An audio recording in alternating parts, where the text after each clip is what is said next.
Selamat pagi, siang, malam, dimanapun kalian berada. Selamat datang di podcast Historia. Dan pada podcast kali ini, kami tuh bakal membahas mengenai perjalanan Inggris datang ke Indonesia. Topik kali ini seru banget ya. Kayaknya ini topik yang dinanti-nanti tentang sejarah bagaimana Inggris itu masuk ke Indonesia nih. Dan kayaknya kita udah tunggu-tunggu nih dari kemarin. Kayak kemarin kita udah pada nanya-nanya, kapan nih kita rekaman, kapan kita bahas tentang topik ini. Jadi sekarang kita akan bahas, tapi sebelumnya kita mau perkenalan nih untuk viewers-viewers yang lagi nonton. Perkenalkan, nama aku Olivia. Aku Farah. Aku Jerry. Aku Jonathan. Dan aku Darren. Dan kembali lagi bersama kami di podcast kami Historia.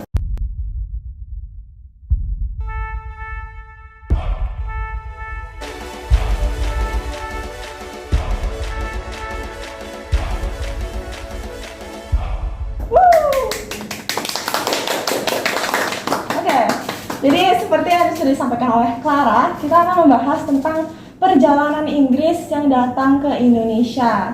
Betul banget nih Liv. Jadi pertama-tama kita tuh bakal bahas apa sih? Kita tuh bakal bahas mengenai kapan Inggris melakukan penjajahan ke Indonesia. Ada yang tahu nggak sih kapan dilakukannya penjajahan di Indonesia? Ada yang tahu? Enggak. Ada yang tahu? Waduh, parah nih, dimarahin Sir Friendly loh nanti. Waduh, maaf nih Sir Friendly. Nah, bercanda ya. Jadi aku nih bakal jelasin tentang bagaimana Inggris itu pertama kali melakukan penjelajahan samudra. Jadi pertama itu ekspedisi penjelajahan samudra yang pertama kali itu diberangkatkan pada tahun 1577 Masehi, dan itu di bawah pimpinan Francis Drake dan juga Thomas Cavendish. Mereka itu mengikuti rute penjelajahan Spanyol, dan akhirnya rombongan ini tuh berhasil mendarat di Ternate pada tahun 1579. Jadi itu sekitar 2 tahun setelah mereka pertama kali mengadakan ekspedisi penjelajahan samudra. Setelah mereka sampai di Ternate ini, armada Francis Drake dan Thomas Cavendish itu mereka memborong rempah-rempah yang untuk dibawa kembali ke Inggris ya kan, karena Nusantara itu kan kaya sekali akan rempah-rempahnya. Lalu pada tahun 1602 Masehi itu Inggris datang ke Indonesia di bawah pimpinan Sir James Lancaster, dan mereka sampai di Banten. Buat ngapain? Kali ini mereka datang bukan cuma buat beli rempah-rempah, tapi mereka juga datang untuk membentuk hubungan bilateral dengan Nusantara. Nah, benar banget Olive. Selanjutnya, ada yang tahu nggak siapa saja tokoh-tokoh yang terlibat dalam penjelajahan itu? Nggak tahu, itu kan bagian lu Jo. Oh iya.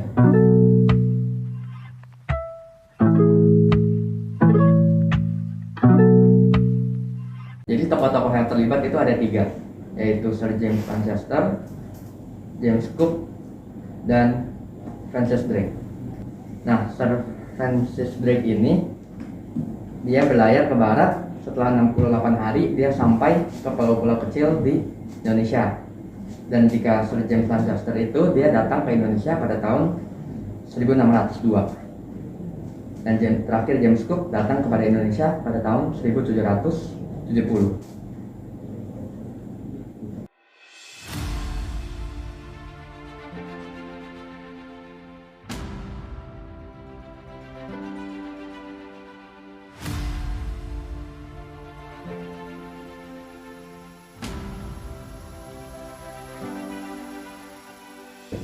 Francis Drake datang ke Indonesia pada tahun 1579.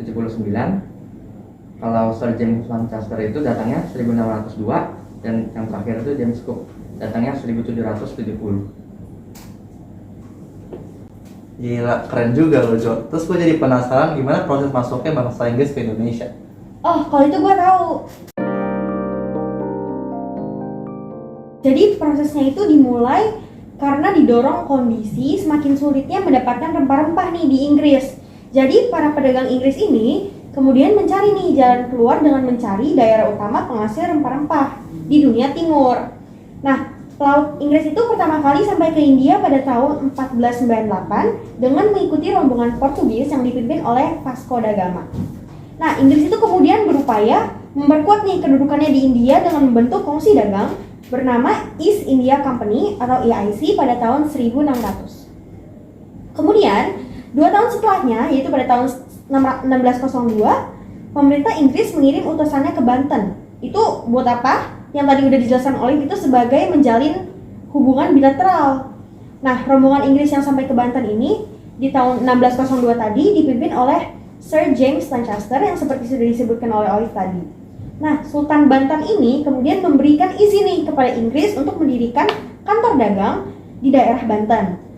Selain itu, Inggris tuh juga berhasil loh mendirikan beberapa kantor dagang di daerah lainnya seperti Ambon, Makassar, Jepara, dan Jayakarta pada tahun 1604. Terus apa aja yang dilakukan sama Inggris ke Indonesia, Pak? Banyak banget yang dilakukan Inggris ke Indonesia. Contohnya, kebijakan-kebijakan pemerintah Inggris selama berada di Indonesia ini dimulai dari menghapus sistem tanam paksa, terus melarang perbudakan, menghapus pajak hasil bumi, memperkenalkan sistem land grant, membentuk sistem pemerintahan, membagi Pulau Jawa menjadi 16 keresidenan, dan sistem peradilan yang mengacu pada sistem yang dilaksanakan di Inggris nih. Jadi intinya itu, pemerintahan di Indonesia ini hampir diambil alih sama Inggris. Peraturan-peraturan dari pemerintahan Inggris ini dibawa ke Indonesia. Tapi gue juga masih nggak tahu sih apa respon dari respon dari bangsa Indonesia atas apa yang dilakukan oleh bangsa Inggris ini. Nah, untuk responnya ini aku bakal jelasin karena aku sempet Google nih. Di Google itu katanya, kan pada tahun 1602 itu di bawah pimpinan Sir James Lancaster mereka itu sampai kan di Banten, Inggris. Katanya itu mereka diterima dengan baik. Sampai-sampai itu Inggris diizinkan untuk mendirikan kantor dagang di Banten dan Jayakarta. Malahan sampai ke abad ke-16 pun Inggris itu udah mendirikan banyak banget kantor dagang di daerah Indonesia. Seperti ada di Goa, ada di Makassar, dan ada juga di Aceh. Namun pada akhirnya itu karena sikap dari Inggris yang semakin otoriter dan semakin sombong, masyarakat Banten itu khususnya tidak menyukai pedagang dari Inggris. Dan pada akhirnya itu kan Inggris juga menjajah Indonesia ya, sempat menjajah Indonesia dan mengambil daerah penjajahan dari Belanda itu. Tadi kan Belanda yang menjajah Indonesia, terus Inggris mencoba untuk mengambil alih. Dan untuk itu sih masyarakat meresponi dengan ya baik-baik enggak lah ya siapa sih yang suka dijajah, tapi mereka juga lebih suka nih sama penjajah dari Inggris karena mereka itu dinilai lebih tidak kejam daripada yang Belanda itu. Kayaknya yang di Belanda itu kalau nggak salah terakhir itu dalam pemerintahan Daendels. Dan kayak yang dijelasin oleh Clara tadi, dia itu ngapain aja sih Clara yang tadi? Yang si Inggrisnya itu berada di Indonesia ini dimulai dengan menghapus sistem tanam paksa yang tadi udah dibilang, terus melarang perbudakan, menghapus pajak hasil bumi, memperkenalkan sistem land grant, membentuk sistem pemerintahan, dan membagi Pulau Jawa menjadi 16 keresidenan, serta sistem peradilan yang mengacu pada pemerintahan di Inggris. Iya, jadi tadi yang jelek-jelek, yang kayak perbudakan gitu dihapuskan oleh Inggris, jadi masyarakat juga merasa lebih tidak terbebani gitu. Nah, terus penjelajahan Inggris ke Indonesia gimana? Astaga Jer, kecil ini mah.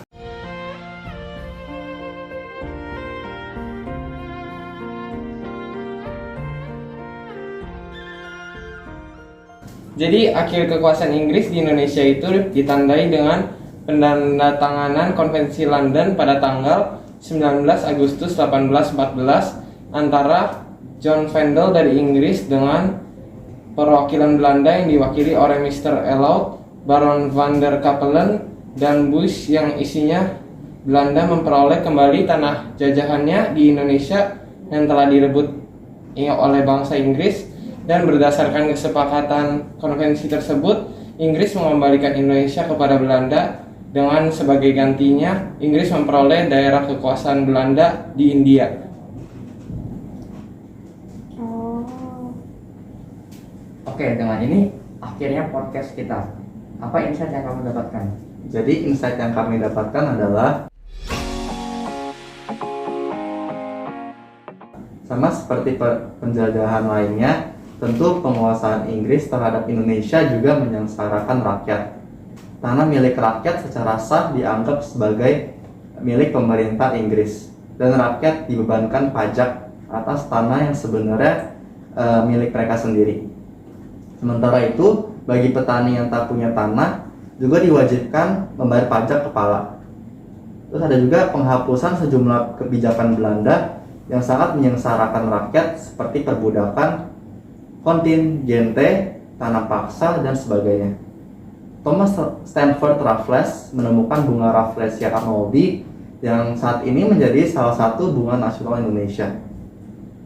Penerapan dan juga ada penerapan sistem perdagangan bebas. Pembagian Pulau Jawa ke dalam beberapa keresidenan, pembagian ini masih kita adopsi sampai saat ini. Raffles meninggalkan warisan budaya yang sangat termasyhur hingga sekarang. Warisan tersebut adalah kitab sejarah yang berjudul History of Java. Kebijakan Raffles di bidang hukum juga dinilai positif. Hukum yang berorientasi pada warna kulit diubah menjadi hukum yang berorientasi pada besar kecilnya kesalahan seseorang. Ini artinya semua sama di hadapan hukum. Oh, jadinya kedatangan Inggris ke Indonesia itu juga memberikan dampak positif juga ya, yang kita masih bisa rasakan sampai sekarang. Iya. Wah, seru banget ya yang tadi kita omongin tentang penjelajahan Inggris datang ke Indonesia ini, tapi sayangnya podcast kita tuh harus berakhir nih sampai di sini. Dan dengan ini berakhirnya podcast kita. Salam Historia. Bye-bye. Bye.